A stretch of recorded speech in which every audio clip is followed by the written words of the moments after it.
భారత మాజీ ఉపరాష్ట్రపతి వెంకయ్య నాయుడు తిరుమల శ్రీ వెంకటేశ్వర స్వామివారిని దర్శించుకున్నారు.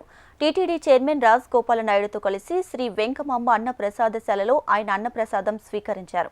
శ్రీవారి అన్నప్రసాదం భోజనం చేయడం చాలా సంతోషంగా ఉందన్నారు. ఇక స్వామివారి సేవలో భక్తులు శక్తి మేరకు సేవలు అందించేందుకు ముందుకు రావడం అభినందనీయమన్నారు.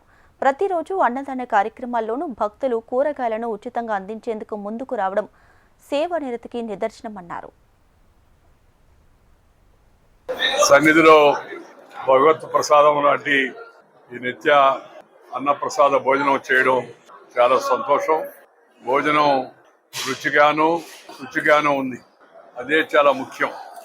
దాంతోపాటు చాలా మంది భక్తులు స్వచ్ఛందంగా ముందుకొచ్చి వాళ్ళు కూడా ఈ యొక్క కార్యక్రమంలో సేవ చేయడం అవుతుందో అది కూడా సంతోషించదగిన విషయం, అనుసరించదగిన విషయం.